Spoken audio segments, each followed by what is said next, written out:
Assalamualaikum warahmatullahi taala wabarakatuh.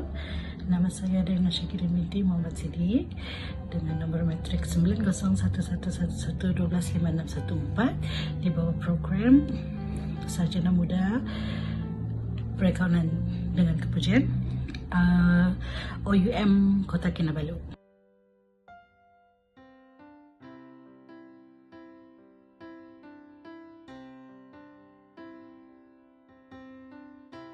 Perlembagaan Persekutuan merujuk kepada undang-undang tertinggi di Malaysia yang menjadi asas kepada sistem pemerintahan dan perundangan negara.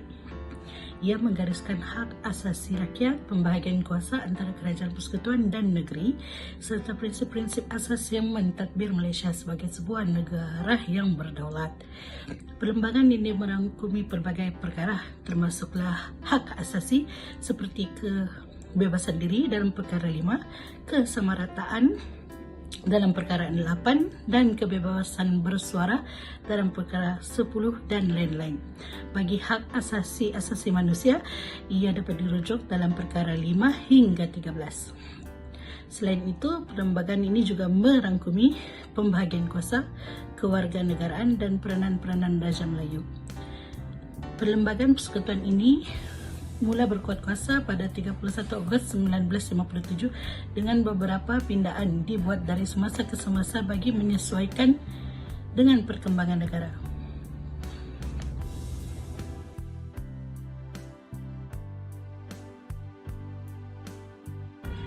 Perlembagaan Persekutuan Malaysia menggariskan beberapa hak asasi yang penting untuk melindungi kebebasan dan hak individu. Berikut antara penjelasan mengenai perkara 5, 8 dan 10 yang berkaitan dengan hak asasi. Perkara 5 iaitu merujuk kepada hak kepada kebebasan diri. Perkara ini menggariskan hak setiap individu untuk kebebasan diri. Ia melindungi seseorang daripada penahanan atau penahanan tanpa sebab yang sah. Secara spesifik, perkara 5 ini memberikan hak berikut, iaitu tiada seorang pun boleh ditahan secara sewenang-wenangnya.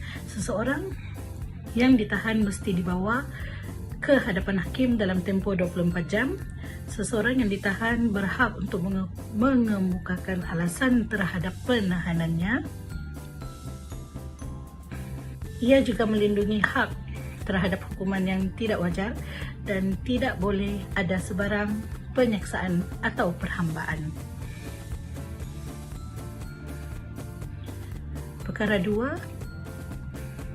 Perkara 8 pula merujuk kepada hak kepada kesamarataan.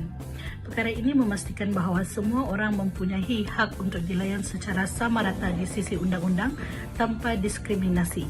Ia menyatakan bahawa semua orang adalah sama rata di hadapan undang-undang. Tidak membezakan antara golongan elit politik ataupun kewarganegaraan biasa. Tiada diskriminasi dalam undang-undang atau dalam sebarang tindakan kerajaan berdasarkan agama, bangsa atau asal-usul. Namun terdapat pengecualian terhadap perkara ini seperti kota atau polisi untuk kepentingan orang Melayu dan pribumi di Sabah dan Sarawak yang termaktub dalam perlembagaan, seperti dalam dasar pendidikan atau kemajuan sosial.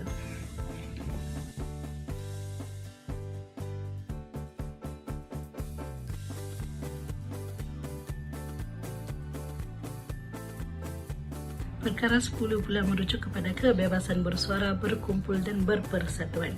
Perkara ini menggariskan hak setiap individu untuk kebebasan bersuara, berkumpul dan berpersatuan, tetapi beberapa hak yang ditetapkan oleh undang-undang secara khususnya merangkumi kebebasan bersuara, termasuk kebebasan untuk menyatakan pendapat, kebebasan berkumpul iaitu hak untuk mengadakan perhimpunan secara aman, dan manakala kebebasan berpersatuan. Hak ini untuk menyertai mana-mana persatuan atau pertubuhan, namun kebebasan ini tidak mutlak. Perkara ini membenarkan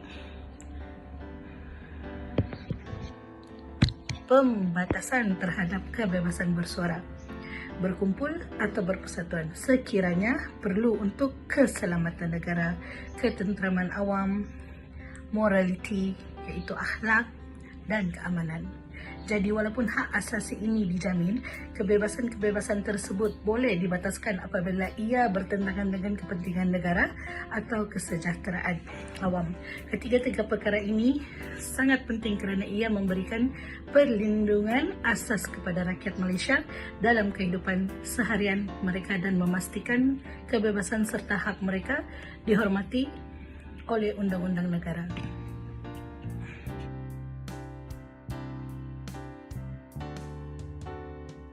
Kesimpulannya, perkara 5, 8 dan 10 dalam Perlembagaan Persekutuan memberikan asas perlindungan yang sangat penting dalam kehidupan seharian kita sebagai rakyat Malaysia.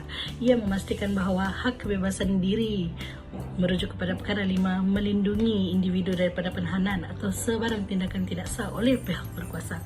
Dalam kehidupan seharian, ini bermakna setiap orang berhak untuk hidup tanpa rasa takut, ditahan tanpa sebab yang sah.